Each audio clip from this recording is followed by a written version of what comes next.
सिद्ध चक्र विधान अपना चल रहा है। कल अपन ने 5वीं जयमाल का मंगलाचरण अथवा दोहा प्रारंभ किया था, उसको ही आज प्रारंभ करते हैं फिर से 5वीं लाल या 5वां कहना चाहिए जो अध्याय है।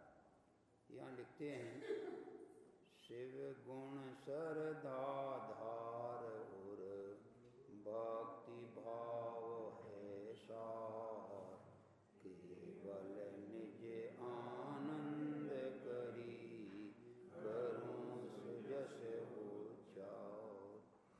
क्या कहते हैं कि शिव गुण सरधा धार और सिद्ध, शिव गुण माने सिद्धों के जो गुण हैं उन गुणों को हृदय में धारण करके भक्ति भाव है सार। वास्तव में फिर सिद्धों के गुणों को जब हृदय में धारण किया तो वो धारण करने का प्रयोजन तो क्या है, भक्ति करने का है, क्योंकि गुणों के अनुराग को भक्ति कहते हैं। लेकिन वो भक्ति करने का प्रयोजन क्या है कि प्रयोजन ये है केवल निज आनंद करी करूं सुजस उच्चार, माने मुझे निज आत्मा का आनंद प्राप्त हो, और वो भी कैसे हो कि इन सिद्ध भगवान के गुणों का मैं भक्ति भाव से उच्चारण करूंगा, भक्ति भाव से उनके स्वरूप को याद करूंगा, तो उसके फल में मुझे केवल निज आनंद की प्राप्ति हो, इस भावना से मंगलाचरण किया ये 5वीं जयमाला का। अब इसका अंदर में जो निरूपण है वो देखिए जरा सिद्धों के स्वरूप का। जय मदन कदन मन करण नाश, जय शांति रूप निज सुख विलास, जय कपट सुभट पट करण शूर, जय लोभ क्षोभ मद दाम्भ चूर। क्या कहा? जय मदन कदन मन करण नाश। मदन कदन, मदन कहते हैं कामदेव को, काम को, और कदन कहते काम के युद्ध को, काम से युद्ध। तो क्या काम से युद्ध करना था, किनको जो सिद्ध बने हैं उनको पूर्व अवस्था में काम से युद्ध करना था। तो क्या तरीका अपनाया काम से युद्ध करने का कि मदन कदन मन करण नाश। वास्तव में काम उत्पन्न होता है वो मन में होता है, और फिर वो इंद्रियों के सहयोग से अपना रूप धारण करता है। इसलिए मन को भी नाश किया, मन के विकल्पों को भी भस्म कर लिया, और करण माने इंद्रियों को भी भस्म कर लिया। जिसने इंद्रियों को भस्म करके उनका नाश किया, मन के विकल्पों को नाश किया, इंद्रियों संबंधी विषयों का नाश किया, तो उसने मदन माने काम को युद्ध में जीत लिया। उसकी जय हो। समझ में आया ना? क्या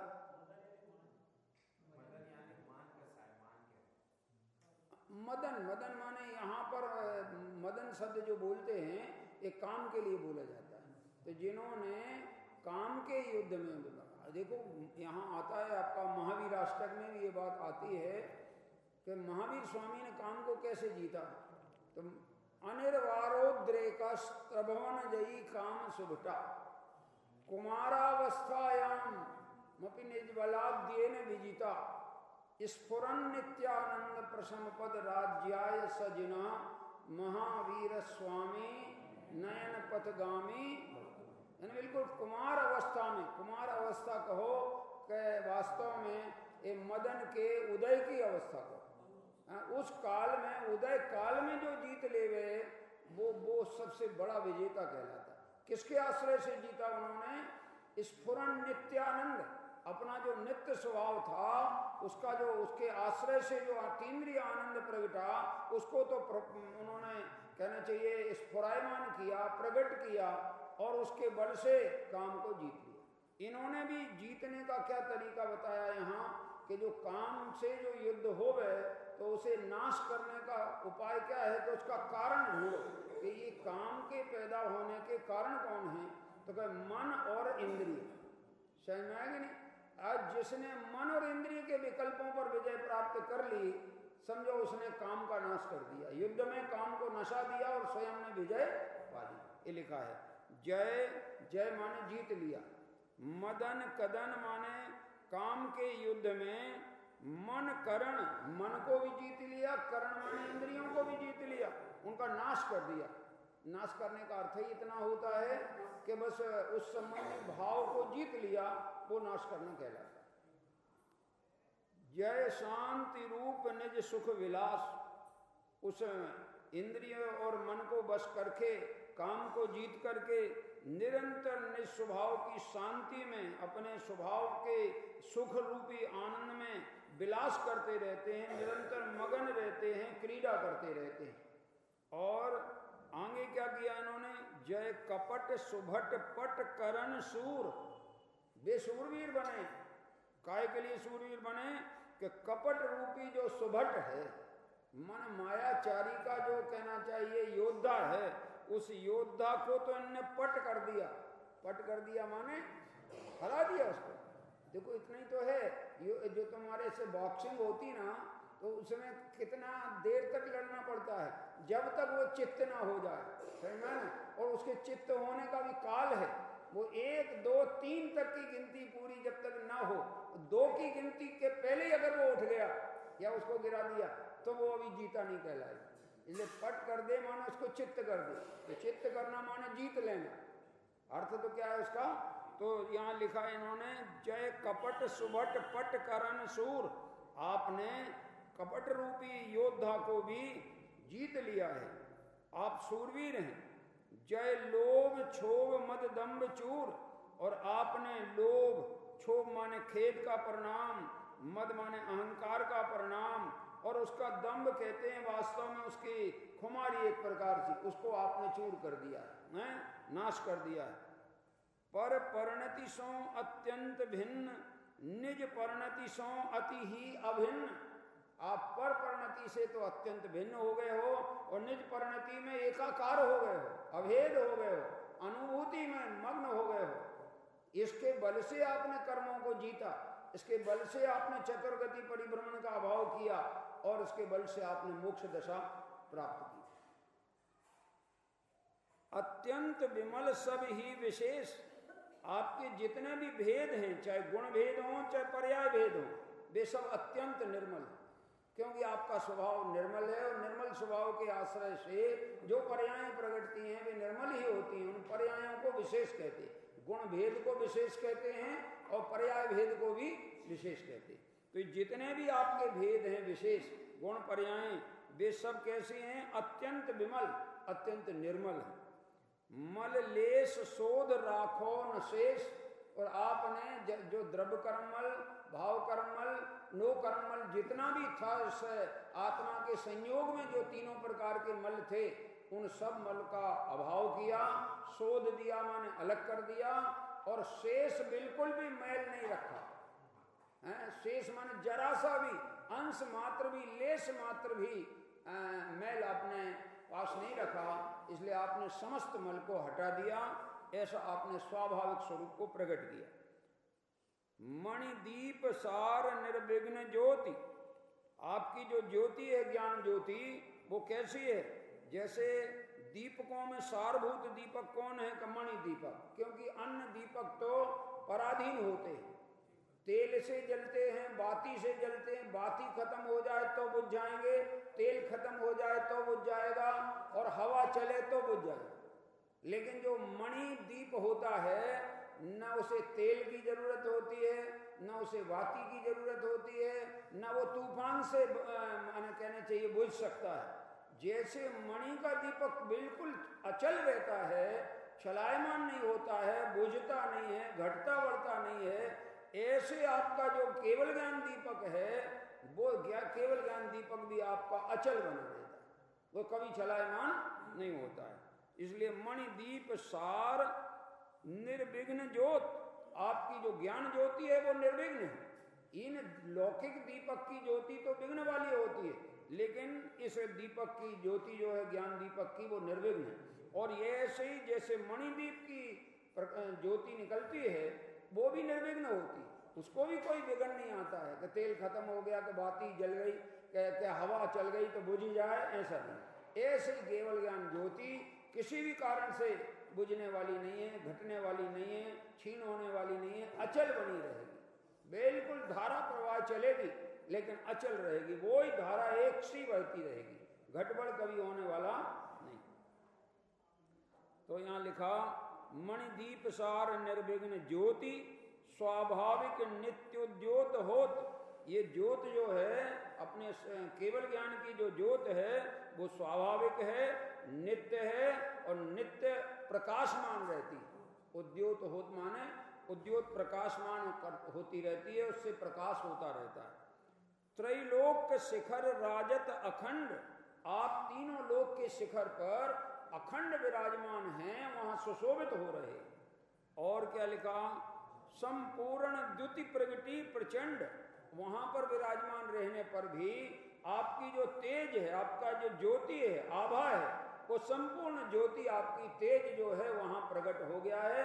उस तेज को प्रचंड तेज कहा है। क्यों कहा कि वो ऐसा तेज होता है कि ये सूर्य का तेज उसके सामने दोषपूर्ण होता है, लेकिन वो उन्हें जिनेंद्र भगवान का जो तेज है, सिद्ध भगवान का, वो बिल्कुल सर्व प्रकार से निर्दोष होता है। इसलिए आपका तेज प्रचंड तेज है, जिस तेज के सामने किसी का तेज टिक नहीं सकता। फिर क्या कहते हैं, मुनि मन मंदिर को अंधकार।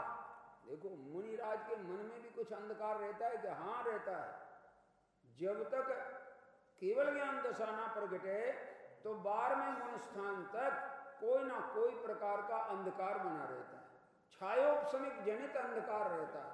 सर्व द्रव्यों को विषय एक साथ बना सके ऐसा अभी वहां उसकी सामर्थ्य प्रकट नहीं होती, इसलिए वो अंधकार में ही आता है। तो मुनि भले 3 कषाय के अभाव रूप वाले हैं, दर्शन मोह को तो जीत लिया है और चारित्र मोह में भी 3 चौकड़ी चारित्र मोह को भी जीत लिया है। ऐसे मुनिराज के भी शेष चारित्र मोह का, अभी रागादि भाव का कहना चाहिए, अंधकार विद्यमान रहता है। और वो जब तक विद्यमान रहता है तो क्या कहा इन्होंने, मुनि मन मंदिर को अंधकार तिस ही प्रकाश सो नशसार। माने आपका जो केवल ज्ञान का प्रकाश है, वे अपने मन का जो थोड़ा बहुत छायोपशमिक अज्ञान है, उस अज्ञान को भी किसके बल से दूर करते हैं। जैसा आपका केवल ज्ञान सूर्य है, आत्मा है, वैसे ही केवल ज्ञान की सामर्थ्य वाला मेरा केवल ज्ञान सूर्य आत्मा है। बस मैं अपनी स्व सामर्थ्य का आलम्बन लेकर अपनी पर्याय में जितना भी थोड़ा बहुत अंधकार रह गया है उसे भी सर्वनाश करूंगा। इसलिए आप मुनियों के मंदिर के अंदर जो अंधकार बैठा, मंदिर माने अंदर हृदय में, वो अंधकार को भी नाश करने में आप ही समर्थ हैं। आपके ही निमित्त से वो अंधकार नाश को प्राप्त होता है। मुनि मन मंदिर को अंधकार तिस ही प्रकाश सो नशसार। वो प्रकाश माने जो चैतन्य का तेज आप में विराजमान है, उसे जब हम देखते हैं या मुनिराज जब उसका चिंतन करते हैं तो उस चिंतन में उनकी चिंता मिट जाती है और वे अपने तेज को देखने लगते। बस अपने तेज को देखते देखते जितना भी अज्ञान रूप अंधकार था, छायोपशमिक अज्ञान रूप अंधकार, वो भी नष्ट हो जाता और वे मुनि भी आप समान बन जाते। ऐसे सो कल्प काल में होत सिद्ध।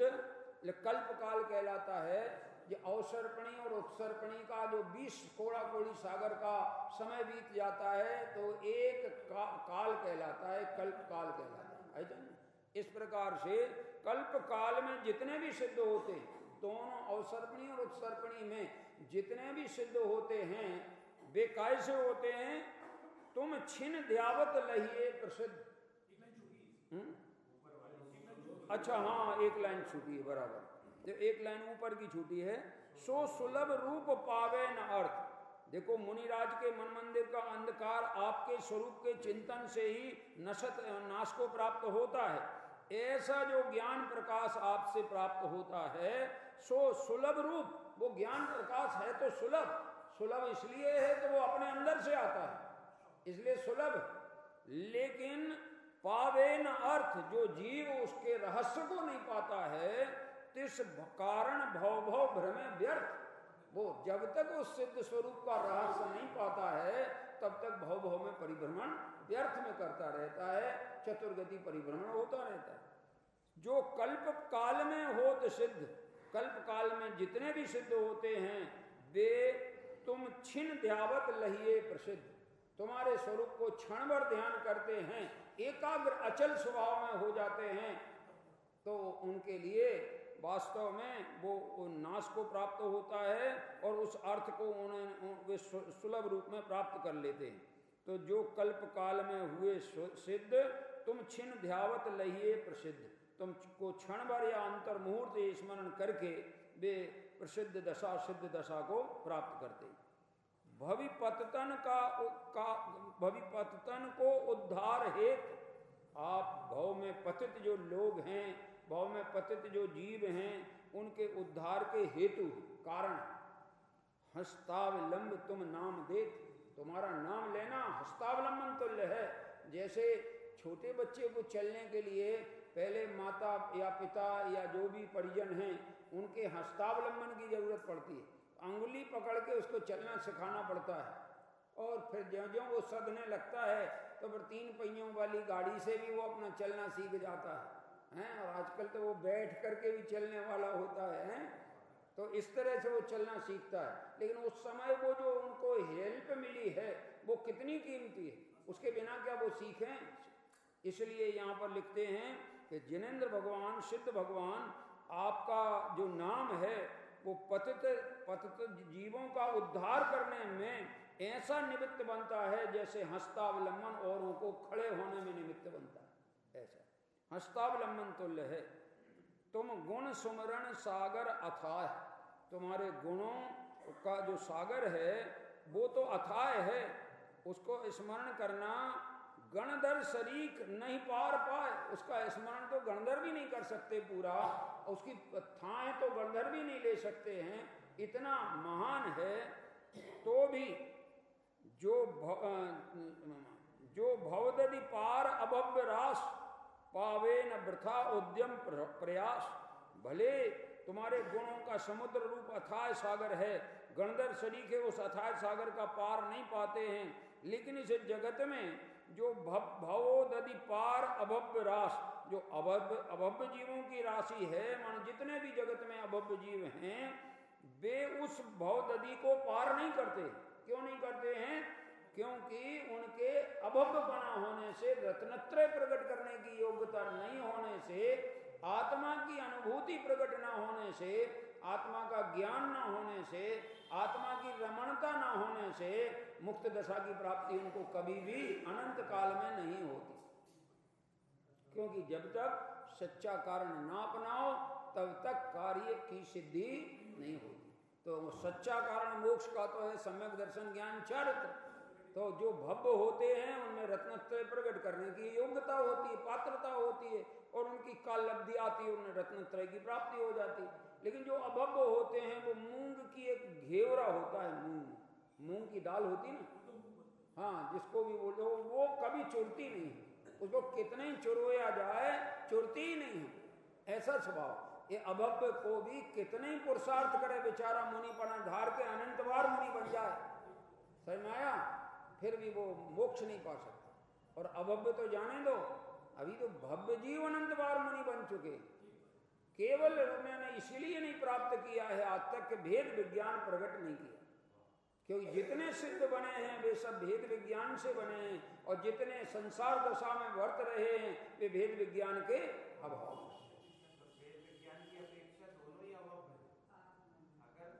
नहीं, अभव्य दोनों की इसलिए नहीं कह रहे हैं कि एक में पात्रता है रत्नत्रय प्रकट करने की, लेकिन अभी वो पात्रता लंबे काल तक उसको ऐसी योग्यता और काल लब्धि नहीं आती कि जिससे उसे वो पात्रता प्रकट करने का चांस आ जाए। इस कारण से उसे भी प्राप्ति बहुत दूर होती है, लेकिन असंभव नहीं होती, ऐसा अंतर है। नहीं तो भव्य का अंतर ही नहीं रह जाएगा ना। पारणामिक भाव है, आपको मालूम, पर्याय रूप पारणामिक भाव 3 प्रकार के होते हैं, जीवत्व, भव्यत्व और अभव्यत्व। ये 3 भेद कहे पारणामिक के। पर्याय रूप पारणामिक भाव के भेद हैं। जो द्रव्यार्थ का विषयभूत पारणामिक भाव है वो अभेद होता है, उसमें भेद होते।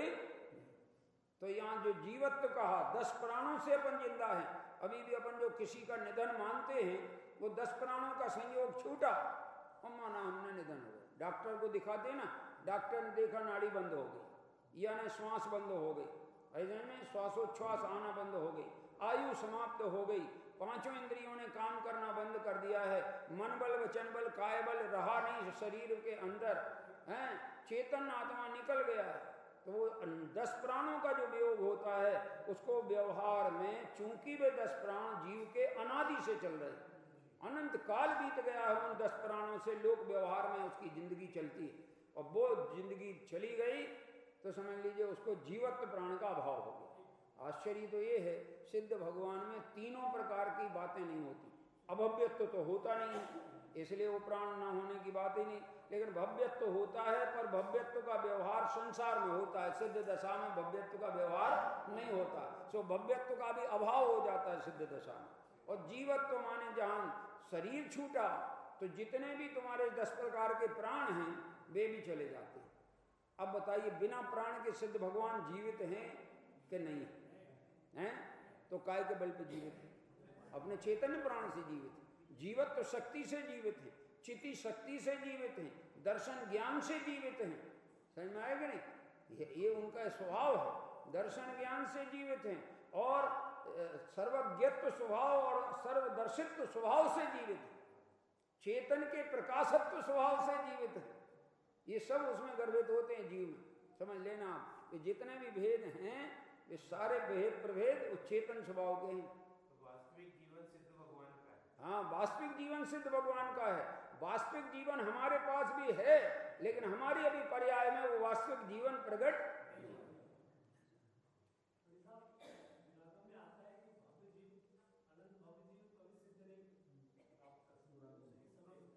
क्या कहा भैया?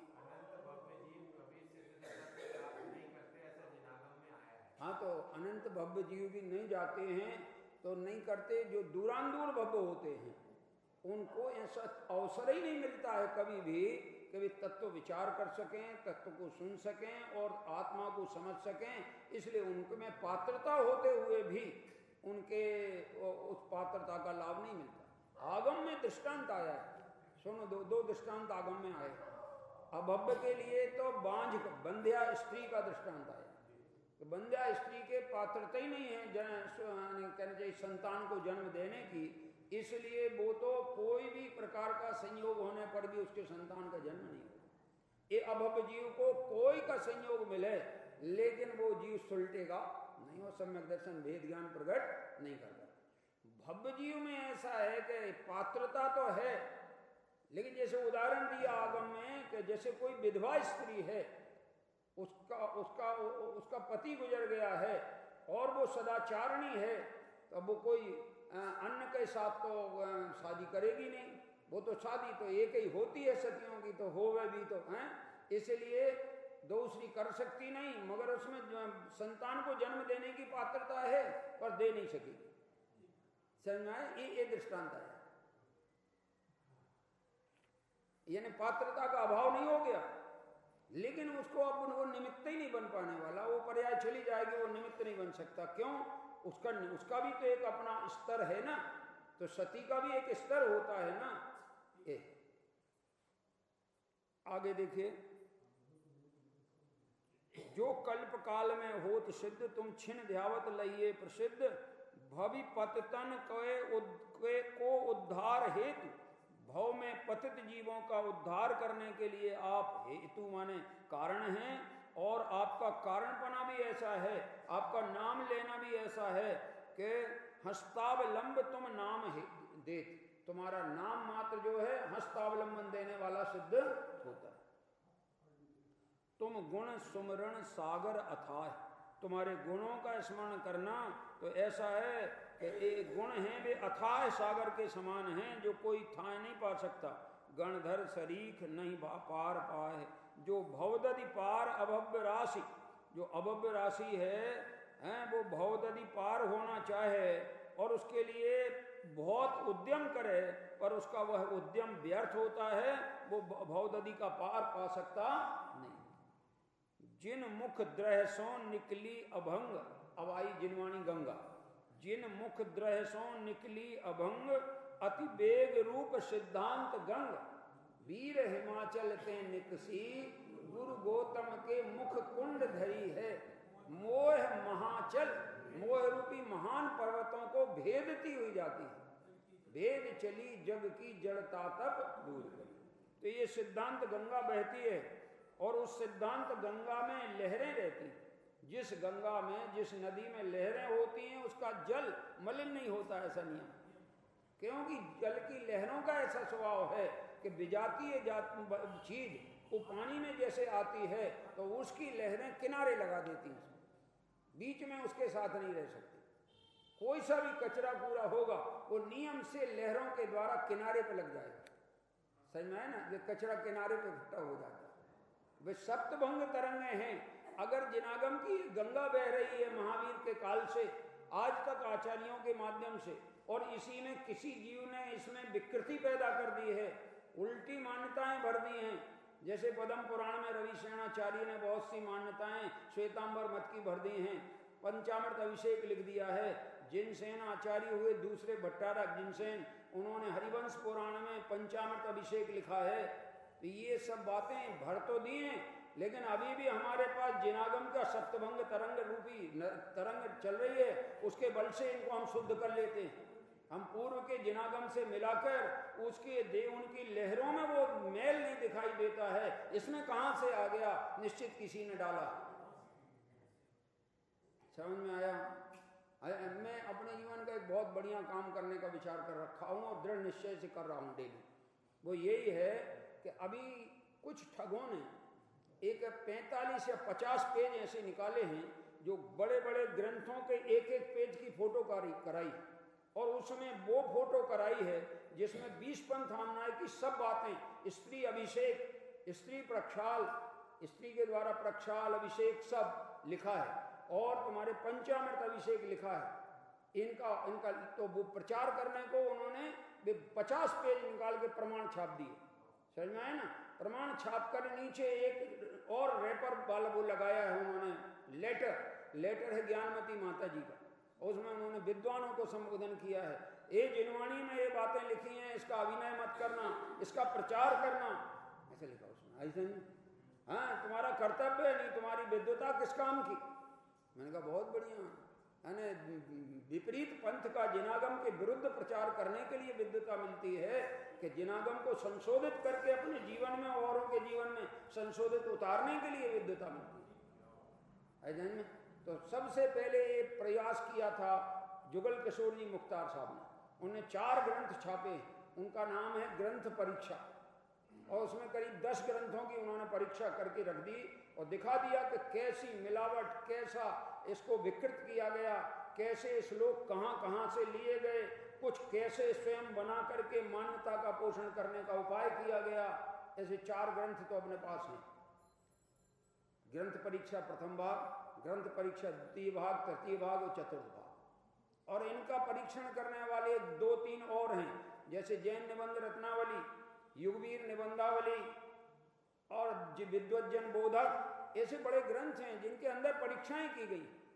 तो वो अपना कार्य ऐसा है कि जितने उन्होंने प्रमाण दिए, करीब 25 ग्रंथों से प्रमाण दिए, उनमें एक के विषय में हम लिख चुके हैं, रविशेणाचार्य के विषय में। उनका पूरा इतिहास, उनका पूरा जीवन, वे किस संघ के थे, उन्होंने किसका अनुकरण किया, उन्होंने किसके अनुसरण में लिखा।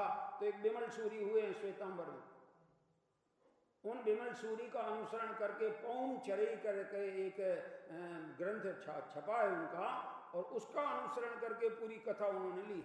उस कथा में जिनागम विरुद्ध बहुत सी बातें हैं, जैसे भरत चक्रवर्ती समोसरण में चले गए आदिनाथ के, ऐसा उसमें लिखा है। अभी ना अपने पद्म पुराण में लिखा है, जिनसेन आचार्य वाले में भी लिखा है कि वे समोसरण में चले गए और आहार बना के ले गए, बढ़िया आहार बना के लेके समोसरण में गए, और वहां समोसरण में भगवान से कहा, हे जिनेंद्र भगवान, ये मैं शुद्ध आहार आपके लिए बना के लाया हूं। क्या लिखा उसमें? ये मैं आपके लिए शुद्ध आहार बना के लाया हूं, आप इसको ग्रहण कीजिए। और वहां जितने मुनिराज हैं उनके लिए भी संबोधन किया कि आप आहार ग्रहण कीजिए। फिर लिखा उन्होंने अपने, क्या नाम है, कटारिया जी हुए ना, कटारिया जी, उन्होंने सब लिखा है कि भाई ऐसा लगता है कि जैसे भरत चक्रवर्ती छायक सम्यक दृष्टि हैं, और उन्होंने आहार विधि साक्षात देखी आदिनाथ की, किनके द्वारा, वो जो उनको आहार विधि दी गई ना, श्रेयांश राजा, उनकी विधि भी देखी और उन्हें खुद भी जिनागम सब मालूम था। क्या कोई मुनिराज और एक तो पहले समोसरण में आहार ले जाया जाता है क्या, और कोई समोसरण में आहार लेता है क्या? समझ में आया कि नहीं? नहीं लेता।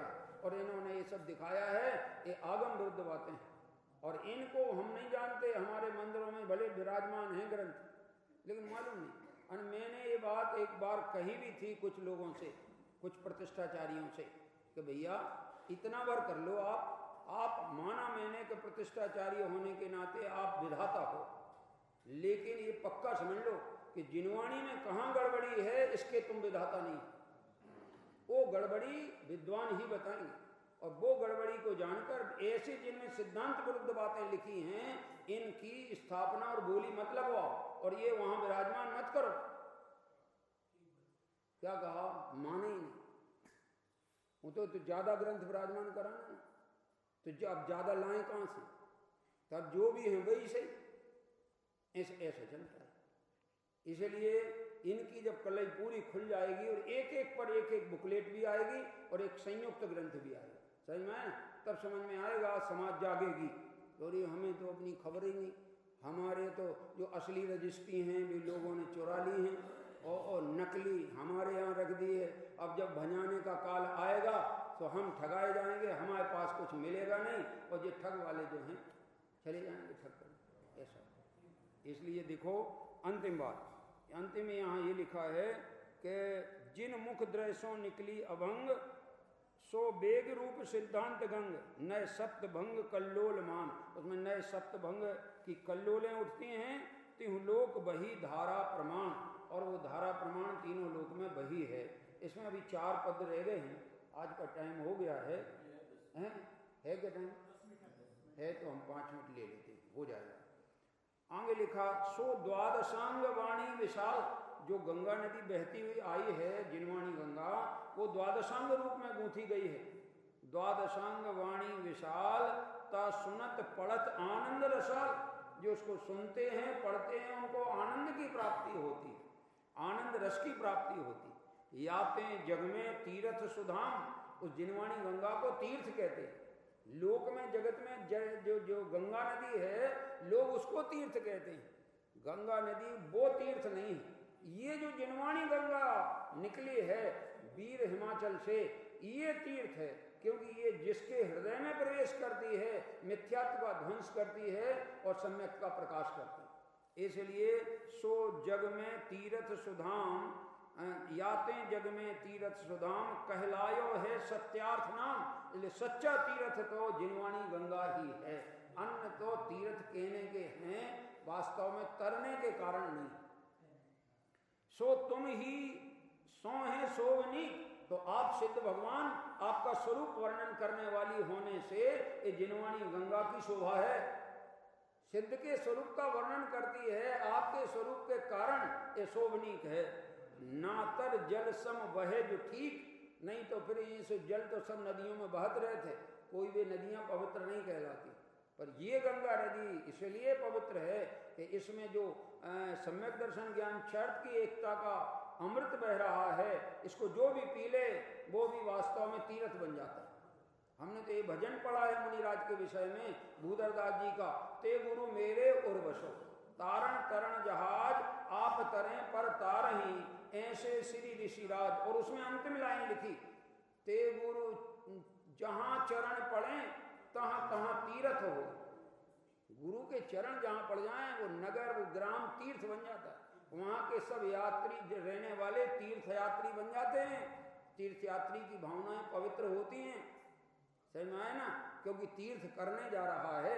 यहां भी कहते हैं निज पर आत्महित निज पर आत्महित आत्मभूत जब से है उत्पत्ति सूत। क्या कह रहे हैं? अनादिकाल से ही निज का और पर का भेद ज्ञान कराने वाला जो आत्मभूत है, वो आत्मभूत जो कहना चाहिए कारण है, वो कब से मौजूद है?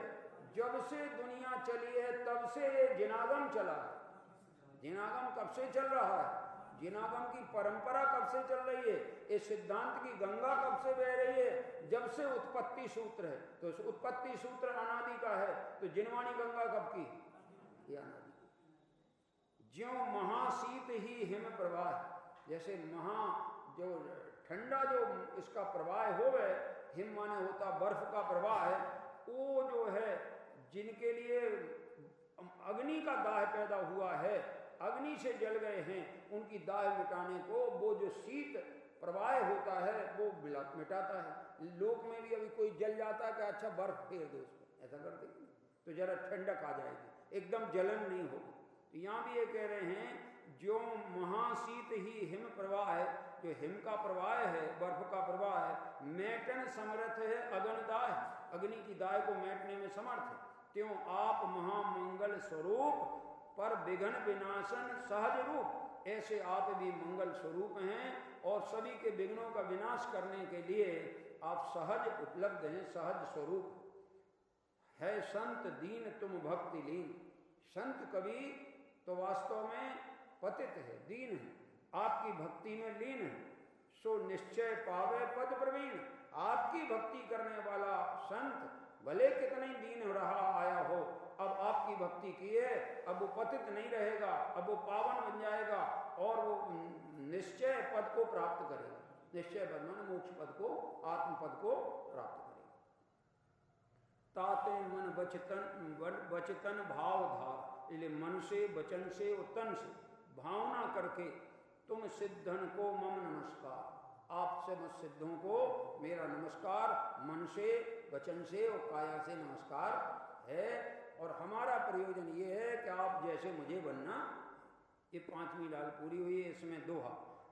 जो तुम ध्यावे भाव सो ते पावे निज भाव, अगनि पाक संयोग करी शुद्ध सुवर्ण उपाव।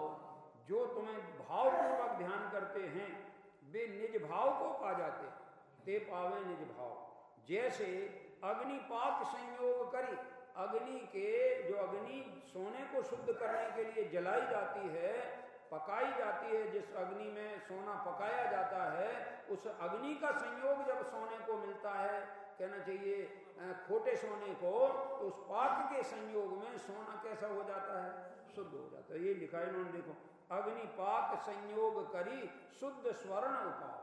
तो शुद्ध स्वर्ण पाने का यही उपाय है, और कोई उपाय नहीं है। और मोक्ष जाने का भी ये उपाय है कि अपने आत्मा को सिद्ध समान विचार करो। मम स्वरूप है सिद्ध समान, अमित शक्ति सुख ज्ञान निदान है, किंतु आस बस खोया ज्ञान, बना भिखारी निपट अजान। सुख दुख दाता कोई न आन, मोह राग रुष दुख की खान, निज को निज पर को पर जान, फिर दुख का नहीं। ऐसा जो भावना इसमें भाई है, बहुत बढ़िया। मैं तो आपकी पूजन पे भी बहुत विचार देखता हूँ, गजब लिखी पूजन। आज जो अर्घ चढ़ाए अपन ने, उसमें करीब 35 या 37 प्रकार के सिद्धों के भेद लिखे। आज जो अर्घ चढ़ाए उन सब सिद्धों को, अवगायना सिद्ध, अवगायना में भी उत्तम अवगायना सिद्ध, मध्यम अवगायना सिद्ध, जगन अवगायना सिद्ध। महावीर स्वामी जगन अवगायना सिद्ध हुए, आदिनाथ जो उत्तम अवगाहना सिद्ध हुए, बीच वाले जो कमती वाले और सबसे कम से ज्यादा वाले हैं, वे मध्यम अवगाहना वाले सिद्ध हैं। ऐसे सिद्धों के भेद लिखे उसमें सब। हम क्या होता है, इतना माल इतना है उसके अंदर कि देखे उस पर विचार जाए तो बहुत आनंद है, बहुत आनंद।